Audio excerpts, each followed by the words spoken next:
Take this, it's delicious and good for you and the baby. Thank you so much, ma'am. You are so sweet.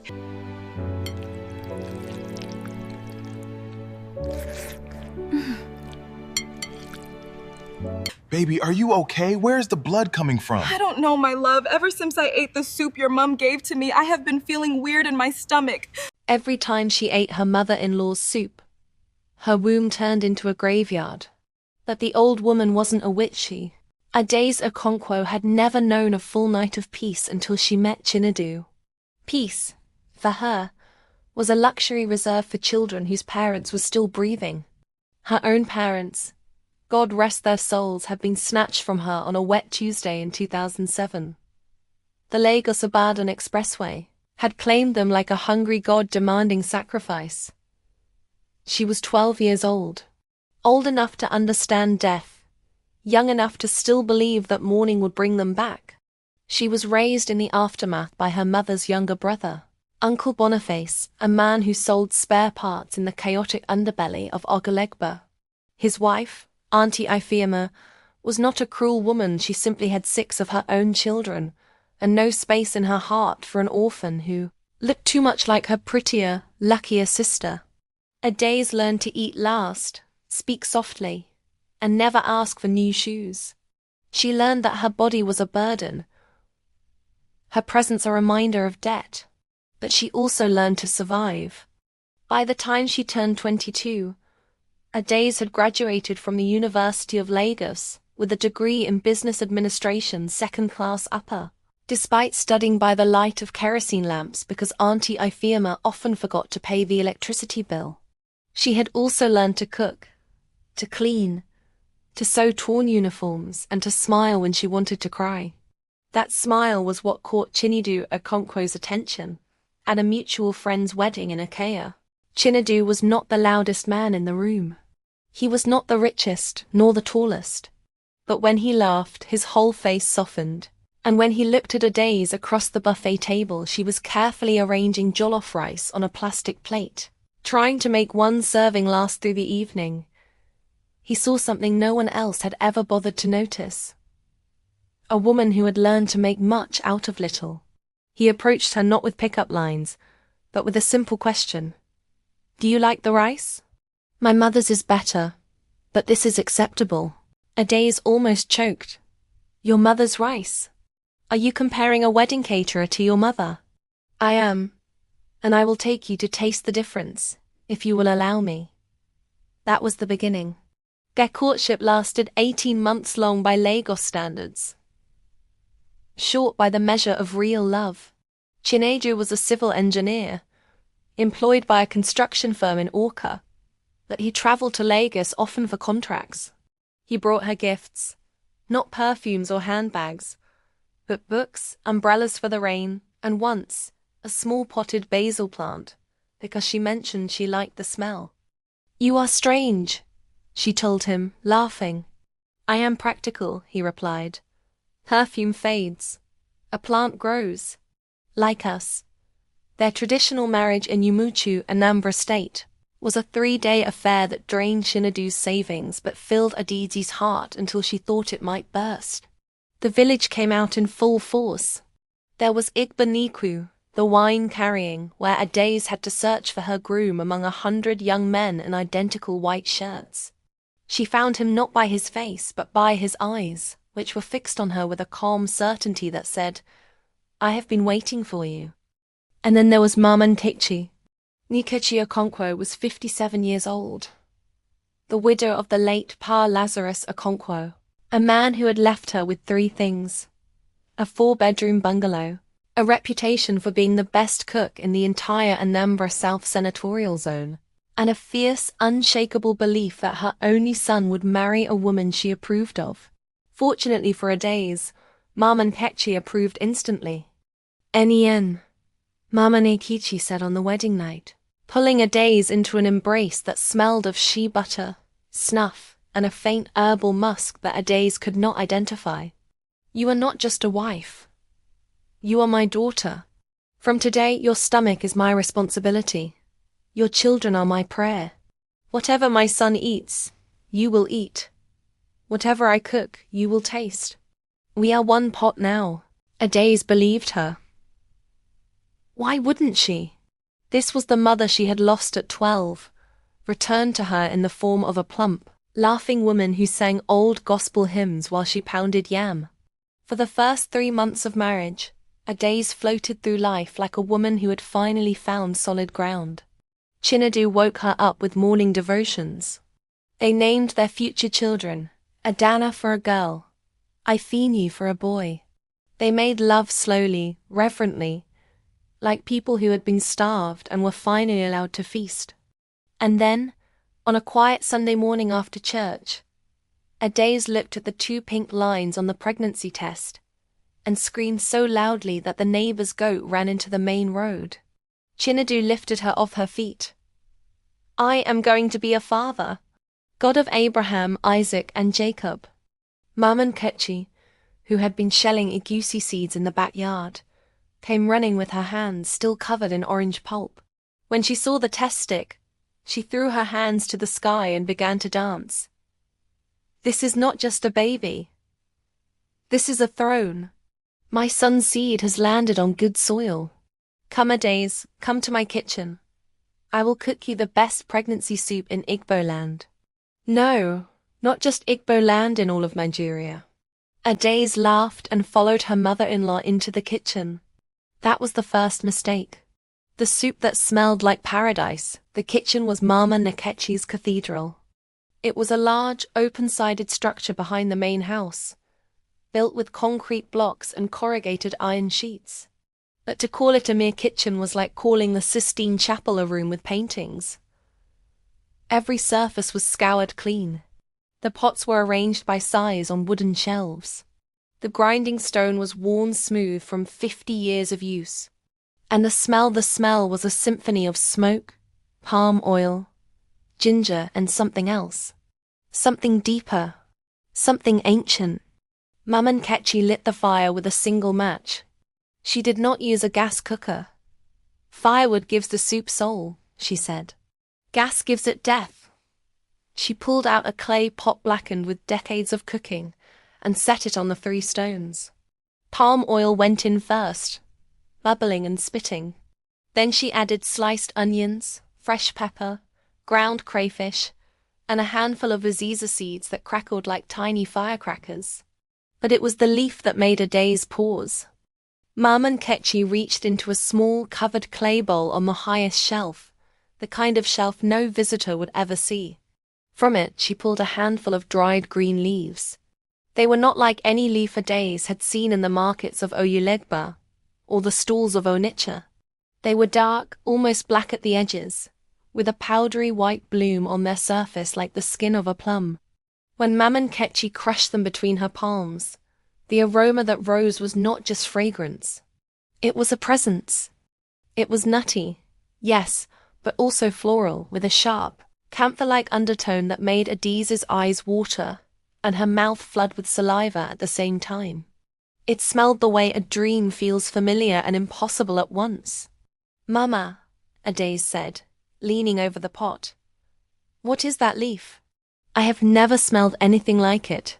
Maman Kechi smiled. It was a secret smile, the kind that said I know something you don't know, and I will take it to my grave. Ah, my daughter. That is my Anwu, my light. It is the reason my husband loved me for 30 years. It is the reason Chinadu grew strong enough to become an engineer. It is what separates my pot from every other pot in this village. But what is it called? It is called Nenwu Ne, Mother's Basil. It grows only in one place. Behind the old shrine of our ancestors, where the red earth is hot even in the rainy season. My own mother's mother planted it. Then my mother tended it. Now I harvest it. When you have a daughter, you will learn where it grows. Not before. Adaze nodded, satisfied. In Igbo culture, there are secrets between mothers and daughters-in-law. She did not feel excluded. She felt initiated. Maman Kechi dropped 3 heaped spoonfuls of the crushed leaf into the boiling soup. The pot hissed. The aroma intensified until it filled the entire backyard. Neighbors passing by the gate stopped to sniff the air. A young boy selling sachet water peered through the fence and said, "Mom and Kichi, Abig sell me just 1 spoon of that soup." Adaze ate 3 wraps of fufu that evening. She drank the broth until the enamel bowl showed its bottom. She felt a strange warmth spreading from her belly down to her thighs, a pleasant, tingling heat like mild ginger tea. That night, she fell asleep with Chinedu's hand on her stomach, and she dreamed of a baby girl with her eyes and his nose. At 2:17 a.m., she woke up screaming. The cramp started as a dull ache, the kind that comes before a period. She ignored it, rolled over, tried to go back to sleep, but then it sharpened, twisting like a screw being driven into her lower back. She clutched Chinedu's arm. "Nedu," she whispered. "Something is wrong." He sat up, rubbing his eyes. "What is it? Did you eat something bad?" "I don't know. I feel—" She stopped. A warm gush flooded her thighs. She threw back the sheets. In the dim light of the kerosene lamp, the stain on the white fabric was black, then red, then everywhere. Chinedu screamed for his mother. Mum and Ketchi came running in her night wrapper, her eyes wild. When she saw the blood, she began to pray in tongues of rapid, frantic glossolalia that did nothing to stop the flow. The neighbor's wife, a nurse named Sister Gloria, arrived with a flashlight and a packet of sanitary pads. "It's a miscarriage," Sister Gloria said quietly, after a quick examination. "We need to get her to the general hospital in Olca, now." The drive took 45 minutes on the dark, potholed road. Adaze lay in the back seat with her head on Chinedu's lap, watching the thatched roofs and palm trees pass by in the headlights. She was not crying. She was counting the blood. 1 patch, 2 patches, 3. Each one a goodbye to a child she had never held. At the hospital, the doctor, a tired-looking man in his 60s, did an ultrasound. He pointed at the screen. "See here? The gestational sac is empty. The pregnancy was about 10 weeks. Sometimes this happens. Chromosomal abnormalities, hormonal imbalances, stress. We may never know the cause." Adaze heard the words but did not feel them. She felt only the cold metal of the examination bed and the distant memory of the soup. That soup. That beautiful, aromatic, paradise-smelling soup. Mum and Ketchi arrived at the hospital the next morning with a flask. "Eat, my daughter. You lost blood. You need strength for the next one. God will not shame us." The smell rose from the flask. That same nutty, floral, impossible smell. Adaze hesitated. For a single heartbeat, something in her stomach clenched in warning. But then she looked at Mum and Ketchi's face. The genuine worry, the trembling hands. The tears pooled in the old woman's lower lids, and she thought, "She is my mother now. She would never hurt me." She drank the soup. All of it. The pattern of graves. 2 months later, Adaze conceived again. This time, she did everything by the book. She went to the antenatal clinic at Orca General Hospital every 2 weeks. She took her folic acid and ferrous sulfate religiously. She stopped climbing the stairs to the water tank. She let Chinedu carry her bag. She avoided the village gossips who whispered behind their hands. "That Lagos girl, her womb is weak." Chinedu built her a small chair by the bedroom window, a wooden rocking chair with a cushion made from old Ankara fabric. She would sit there for hours, watching the sunset over the cassava fields. One hand on her belly, the other on a Bible open to Psalm 127. Lo, children are an heritage of the Lord, and the fruit of the womb is his reward. But Mama Nikichi, as before, insisted on cooking. "Antenatal clinic is for white man medicine," Mama said, stirring a giant pot of ofna sala. "But the womb is an African thing. It needs African food. It needs my hand. You think those doctors know what a pregnant Igbo woman should eat? They don't even know the difference between ojiri and iru." Every lunch and dinner came with the secret leaf. Adaze had stopped asking its name. She had accepted it as part of the family, like Chinedu's loud snoring, or Mama Nkechi's habit of calling her Neni M 30 times a day. The warmth in her belly returned each time she ate. The tingling. The pleasant deceptive heat. At 11 weeks and 4 days, she woke up to that cramp again. This time, the bleeding was faster. Heavier. By the time Chinedu carried her to the car, she had already passed the tissue. At the hospital, the doctor's face was grim. Molar pregnancy, he said. The placental tissue grew abnormally, like a cluster of grapes. It's not a viable pregnancy. We'll need to perform a dilation and curettage to remove the tissue and prevent cancer. Cancer. The word hung in the air like a curse. Mama Nkechi wept at the hospital gate. It is the work of my husband's family, she wailed. They never accepted me as the wife. They have put a padlock on my daughter-in-law's womb. She rushed home and cooked a deliverance soup. More of the secret leaf this time. 3.5 heaped spoons. To flush out the poison from the enemy, she explained. Adaze drank it. Because she was weak. Because she was desperate. Because she did not know. The third pregnancy lasted 14 weeks. The fourth lasted 9. By the fifth, Adaze had stopped naming the babies. She had stopped buying baby clothes. She had stopped looking at the ultrasound screen. She lay on the examination bed with her eyes closed and waited for the doctor to say the same words. I'm sorry. There's no heartbeat. Chinedu began to change. At first, he was supportive, rubbing her back, holding her hand, whispering that God had a plan. But by the third loss, something hardened in his eyes. He started staying late at work. He stopped initiating sex. One night, drunk on palm wine at a village meeting, he said loud enough for everyone to hear, "Maybe she is not meant to carry my name." Adaze heard about it from Sister Gloria, who heard it from her husband, who had been at the meeting. She did not confront Chinedu. She simply stopped eating. Not in protest and grief. Her body had become a tomb. Her appetite had become a betrayal. But Mama Nkechi would not allow it. Eat, Neniem. The next one will survive. I have prayed. I have sowed seeds. I have taken the curse to the mountain. The soup came. The aroma came. The warmth came. The bleeding came. 6th pregnancy. 5th month. She felt the baby kick. A flutter at first, then a firm, insistent push against her ribs. She cried with joy. She ran to Chinedu. He's alive. He's kicking. For a week, hope returned. She bought a blue baby grow from the market in Anisha. She showed it to Mama Nkechi, who danced around the kitchen with the pot lid as a tambourine. That evening, Mama Nkechi made her favorite soup, egusi with ugu leaves and beef, and the secret leaf. 3 heaped spoons. Adaze ate. She felt the warmth.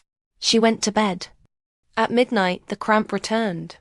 But this time, it did not stop. It grew and grew until Adaze was screaming, clawing at the bedsheets, begging God to let her die. The blood came in waves, not just blood but clots, tissue, the unmistakable shape of something that had been alive. Chinedu carried her to the car. She bled on his shirt. She bled on the seat. She bled on the dirt road outside the hospital. She needed 2 pints of blood to survive. The doctor with sharp eyes, Dr. Ijiro Ez, was a woman of 38 with a PhD in reproductive endocrinology from the University of Ibadan, and a resting face that made junior doctors tremble. She had returned to her home state of Anambra 5 years ago, tired of the soulless efficiency of Lagos private hospitals. She wanted to help women who had been told by prophets, priests, and mothers-in-law that their wombs were cursed. When Chinedu carried Adaze into her emergency room weak, pale, barely conscious Dr. Ijiro did something unusual. She did not immediately order a scan. She sat down beside Adesi's bed and asked a question no other doctor had asked. "What did you eat today?" Adese blinked. "Soup." "What kind of soup?" "Egusi. My mother-in-law's egusi." "Is there anything special about your mother-in-law's cooking?" Adese closed her eyes. "The leaf, the secret leaf. It smells like nothing else." Dr. Ijiro's pen stopped moving. "What leaf?" "I don't know the name. She won't tell me. It grows behind an old shrine. She says it's her Anwu." Dr. Ijiro turned to Chinedu. "I need you to bring me a sample of that leaf. Tonight. If you want your wife to survive her next pregnancy, if she ever wants to carry a child to term, you will do exactly as I say." Chinedu hesitated. "But it's my mother's secret." "She would never. Your wife has lost 6 babies in 4 years," Dr. Ijiro said quietly. 6. That is not bad luck. That is not a curse. That is a pattern. And patterns have causes. Bring me the leaf." That night, long after Mom and Kechi had gone to sleep, Chinedu crept into her kitchen. He found the small clay bowl on the highest shelf. Inside was a stash of dried, dark green leaves with a white powdery bloom. He scooped a handful into a Ziploc bag, sealed it, and drove straight to Dr. Ijiro's private lab in Onitsha. The results took 48 hours. 48 of the longest hours of Adesi's life. She lay in a hospital bed, and 4 drip in her arm, watching the ceiling fan turn and turn, thinking about 6 babies she would never hold. She had stopped crying. There were no tears left. On the 3rd day, Dr. Ijiro called them both into her office. Mom and Kechi had been summoned as well. The old woman arrived wearing her best Iroko wrapper and a red head tee, clutching a Bible. She looked from her son to her daughter-in-law to the doctor, and for the first time in her life, she looked afraid. Dr. Ijiro placed the Ziploc bag on the desk. Inside, the dried leaves looked innocent, like something you would find in a tea shop. "Mom and Kichi," Dr. Ijiro said, her voice calm but hard. "Tell me about this leaf." Mom and Kechi lifted her chin. "I told you before. It is Nishanwu Nene. Mother's basil. My mother's mother planted it. It is our family treasure. And do you know what it actually is scientifically? I am not a scientist. I am a cook. I am a mother. Then let me teach you." Dr. Ijiro pulled out a thick medical textbook and opened it to a page marked with a yellow sticky note. She pointed to a photograph of a plant with dark green leaves and small white flowers. "This is Ocimum gratissimum, also known as African basil or scent leaf. It is commonly used in Nigerian cooking for flavor and mild medicinal purposes. But the variant you haveth one that grows behind the shrine is not common. We sent it to a colleague at the University of Nigeria, Suka, for chromatography analysis. Do you know what we found?" Mom and Kechi shook her head. "This variant has been mutated by the volcanic soil in that area. It contains levels of thujone and methyl eugenol that are 300% higher than normal scent leaf. Thujone is a compound that causes uterine contractions. Methyl eugenol is a smooth muscle stimulant. Do you understand what that means?" Adi's hands had begun to shake. "Explain it like I am a small child," she whispered. Dr. Ijiro turned to her, and her eyes softened. "It means, Ades, that every time you ate your mother-in-law's soup, you were effectively drinking a drug designed to empty your uterus. In very small amounts, a pinch, a sprinkle, it might only cause mild cramps. But 3 heaped spoonfuls per pot, which is what Mama and Kichi uses, is a pharmaceutical dose. A toxic dose. A dose that forces the uterus to contract so violently that it expels everything inside, including a wanted pregnancy." The room went silent. The air conditioner hummed. A bird sang outside the window. Then Mom and Kechi made a sound that Ades had never heard before. It was not a wail. It was not a cry. It was a low, guttural moan, like a cow that has been struck on the head and is waiting to fall. She dropped her Bible. It hit the floor with a thud. God of my fathers, Mama Nkechi whispered. What have I done? The kneeling that evening, in the living room of the family bungalow in Umuchu, Mama Nkechi did something that no one in the village had seen in 30 years. She removed her headtie. For an Igbo woman of her generation, a headtie is not just fabric. It is a crown. It is a symbol of marriage, of motherhood, of dignity. To remove it in front of others is to strip away every layer of pride and status. It is to say, I am nothing. She removed her headtie. Then she removed her wrapper. Then she removed her blouse, until she stood in only her white underskirt and a simple cotton bra. She knelt on the cold terrazzo floor. Not a casual kneel, a full prostration, forehead to the ground, arms stretched out like a woman about to be executed. Adaze sat on the sofa, still weak from the blood transfusion. She watched without speaking. Chinedu stood by the door, his face a mask of warring emotions, love for his mother, rage at her ignorance, grief for his dead children. Mama Nkechi spoke without raising her head. Her voice came from the floor, muffled by the terrazzo. Adaze, my daughter, my own daughter, I have killed your children. Not with a knife, not with poison, with my own 2 hands, with my own cooking spoon, with my own pride. I held the pot. I stirred the leaf. I forced you to eat. And I called myself a grandmother. Adi's throat tightened. She wanted to scream. She wanted to run. She wanted to pick up the clay pot from the kitchen and smash it over the old woman's head. But she did none of those things. She sat still because she had learned, long ago, that stillness was the only safe response to pain.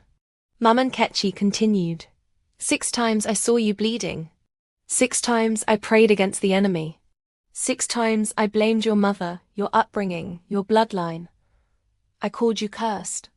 I called you weak. All along it was me. I was the enemy. My leaf was the curse. My cooking was the knife. Chinedu stepped forward. Mama, get up, please. No. Mama Nkechi screamed. Her voice cracked. Tears and saliva dripped onto the floor. Let me die here. Let the ground open and swallow me. I am a murderer of babies. I am a disgrace to the name Okonkwo. She began to beat her chest with her fists, a raw, ancient rhythm of mourning that Adaze had only ever seen at funerals. Thump, thump. Each blow left a red mark on her dark skin. Adaze closed her eyes. In the darkness behind her lids, she saw 6 small faces. 6 children she had never met. 6 names she had whispered into pillows. She saw them as ghosts, standing in a row, watching their grandmother beat her chest. Then she opened her eyes and did the hardest thing she had ever done. She stood up. She walked to where Mama Nkechi lay prostrate on the floor. She knelt down beside her. She took the old woman's fists, those strong, cooking-stained hands, and held them still. Mama, Adaze said. Her voice was hoarse. Stop. Mama Nkechi looked up. Her face was a ruin of tears and regret. How can you touch me? I am filth. I am... You are ignorant, Adaze said. Not wicked. There is a difference. A wicked woman would have known and done it anyway. You did not know. You thought you were helping. That is what makes this so hard to hate. Mama Nkechi stared at her. You can forgive me. After 6? Adaze thought about it. She thought about the blood, the hospital beds, the empty crib in the corner of the bedroom. She thought about the smell of the soup, that beautiful, murderous smell. She thought about the baby girl she had dreamed of. The baby boy she had named Shibuzo. The tiny blue baby gross still folded in her drawer. I don't know if I can forgive you, she said honestly. Forgiveness is not a feeling. It is a decision. And today I decide to try. Not for you. For me. because I am tired of carrying this anger. It is heavier than the babies I lost. Mama Nkechi broke down completely. She crawled forward and laid her head on Adi's feet. I will never cook again, she sobbed. I swear by the God of Abraham. I will lock my pots. I will throw away my leaves. I will burn my recipe book. I will sit in the corner of my room and eat whatever you give me. I am no longer the cook of this family. You are the mother now. Chinedu sank into a chair, buried his face in his hands, and wept. He wept for the 6 children. He wept for the 4 years of silent suffering. He wept for the truth that had been hiding in plain sight, in the aroma of every meal. The burning the next morning, Mama Nkechi did what she had promised. She gathered every dried leaf from the clay bowl on the highest shelf.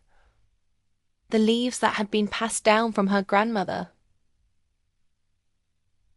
from other, into her own hands, and placed them in a metal basin in the backyard. She poured kerosene over them. She struck a match. The fire burned for an hour. The smoke that rose was dark and fragrant, carrying that same nutty, floral, impossible smell across the entire village. People came out of their houses to watch. No one asked questions. They saw Mama Nkechi standing by the fire, her head tea gone, her wrapper plain, her face wet with tears. They understood that something had ended. Then she brought out her recipe book, the tattered, oil-stained notebook where 3 generations of women had recorded their secrets. She handed it to Adaze. Burn it, Mama Nkechi said, or keep it. But if you ever cook from it, remove my leaf. And never, never let another pregnant woman near that plant. Adaze took the notebook. She opened it to the page titled, Son's Favorite Soup. The ingredients were written in faded blue ink, in her husband's grandmother's handwriting. Palm oil, onion, pepper, crayfish, beef, stockfish, shanwi any 3 heaped spoons. Essential for man's strength and a happy marriage. She tore that page out. Then she tore the next. Pregnancy porridge for strong sons. Another 3 heaped spoons. Another promise of strength. Another lie. She tore every page that contained the leaf. Then she tore the empty pages. Then she tore the cover. She piled the scraps onto the dying fire and watched them curl and blacken and turn to ash. This is our new beginning, she said quietly. The 7th seed for 2 years, Adaze did not get pregnant. She and Chinedu went through marriage counseling at a church in Orca. The pastor, a gentle man with a grey beard, made them sit across from each other and speak without interrupting. Chinedu confessed his doubts, his drunken words at the village meeting, his secret fear that Adiz's body was somehow at fault. Adaze confessed her rage, her fantasies of leaving in the middle of the night, her temptation to pour the secret soup down the sink in front of Mama Nkechi's face. They cried. They yelled. They held hands. Slowly, painfully, they rebuilt what had been shattered. Dr. Ijiro prescribed a strict regimen. No traditional herbs of any kind.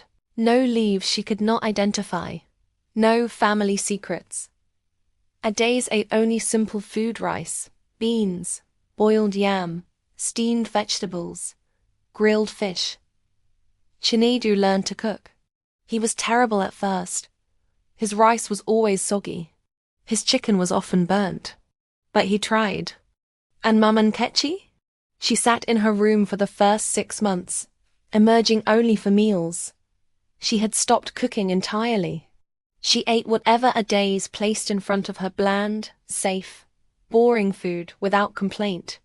Sometimes, in the evenings, she would walk to the back of the compound and stare at the spot where the fire had burned. She would stand there for an hour, silent, her lips moving in prayer. One evening, she approached Adaze in the kitchen. "I want to teach you something," she said. Adaze tensed. "If it is about that leaf." "No, it is about something else. Something safe." Something I should have taught you on your wedding day. She taught Adaze how to make achi soup, a thick, creamy soup made from cocoyam paste, without any leaves at all. She showed her how to stir it slowly, counterclockwise, until it thickened into velvet. She explained that this was the soup she had made on her own wedding night, 50 years ago, before she ever met the secret leaf. Your mother-in-law will teach you many things, Mama Nkechi said. Some of them will be good. Some of them will be poison. It is your job to know the difference. I did not know. Now you do. 10 months later, Adaze missed her period. She did not tell anyone. She waited 2 weeks. 3 weeks. She bought a test from a pharmacy in Onitsha, not the market, not the village shop, but a real pharmacy with a real pharmacist. She peed on the stick in the bathroom of a hotel, because she couldn't bear to do it in the house where 6 hopes had died. 2 lines. She drove straight to Dr. Ijiro's office. No traditional herbs. No secret leaves. No Mama Nkechi's cooking. Dr. Ijiro ran blood tests, ultrasounds, every scan in her arsenal. So far so good, she said. But we will watch every week. No risks. The first trimester was a torture of waiting. Every cramp made Adize's heart stop. Every spot of blood sent her rushing to the hospital. But week after week, the pregnancy held. The baby grew. A heartbeat. Fingers. Toes. A face on the ultrasound flattened, alien, but unmistakably human. At 20 weeks, Dr. Ijiro said the words Adaze had been too afraid to hope for. You have passed the danger zone. This baby is coming. At 28 weeks, Adaze felt a kick so strong it made her gasp. Chinedu put his hand on her belly and felt it too. He laughed, a real laugh, the first she had heard from him in years. He's angry, he said. He's already kicking like an engineer. They waited for the gender, but secretly, Adaze had already decided. She would name a girl Ngozi Chukwu, blessing of God. She would name a boy Osita from today. It is enough. At 38 weeks, she went into labor. Dr. Ijiro herself delivered the baby in a private wing of the hospital in Enugu. The birth was long 18 hours of sweating, screaming, pushing and praying. Chinedu stayed by her side, holding her hand, wiping her forehead, whispering the names of their lost children into her ear, as if inviting them to witness the one who survived. And then, at 5:47 a.m., a cry. A real cry. The sound of living lungs filling with living air. A girl. 7 pounds, 3 ounces, 10 fingers. 10 toes. Eyes that would later turn out to be Chinedu's dark brown. A mouth that would later form Adize's smile. They named her Ngozi Chukwu. The cold pot Mama Nkechi held the baby last.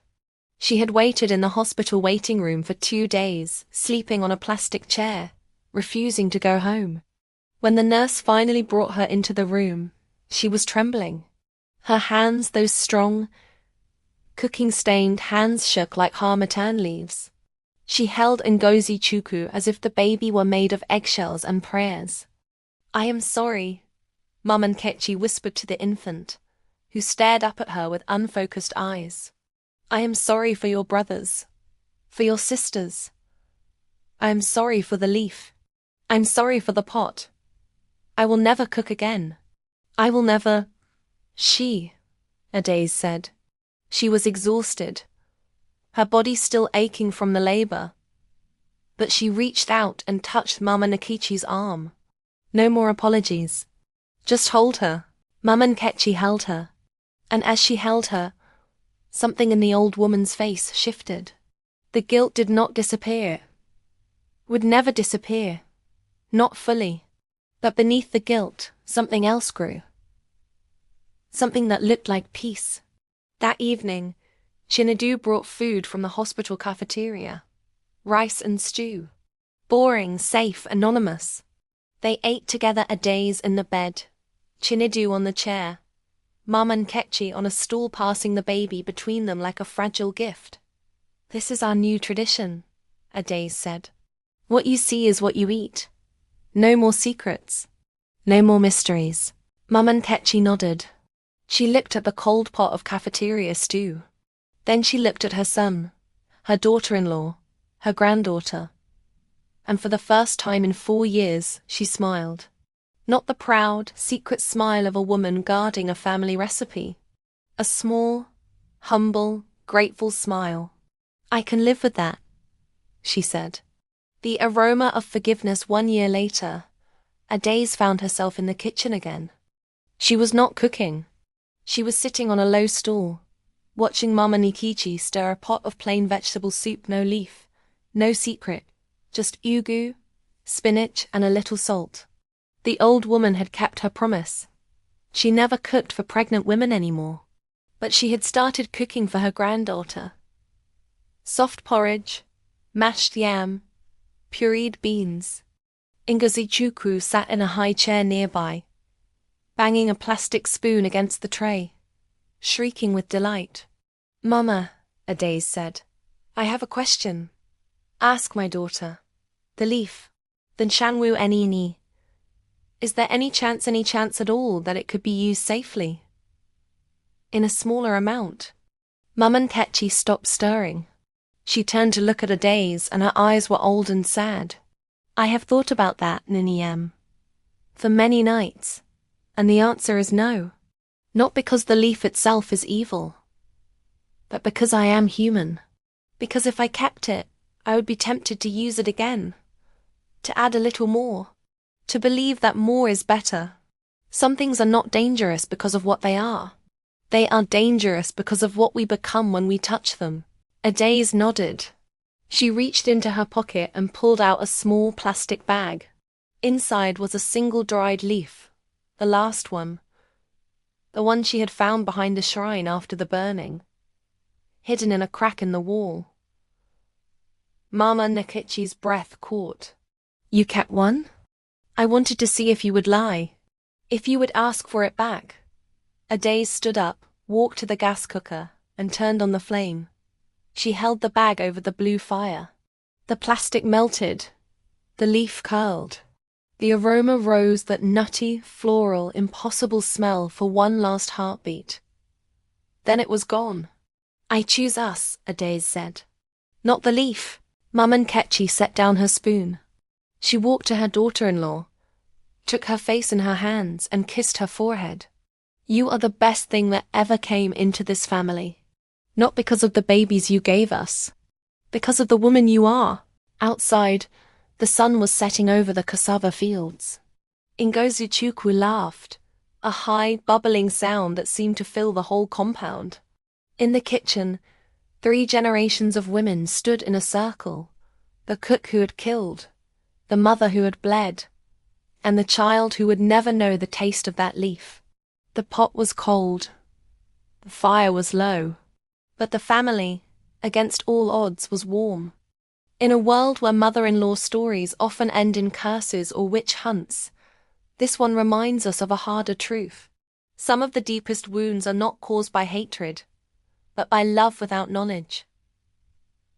Adaze survived. Mum and Ketchy repented. But 6 children never took a single breath. So before you add that extra secret ingredient to your pot, ask yourself, who are you really cooking for? And will your aroma give life or steal it?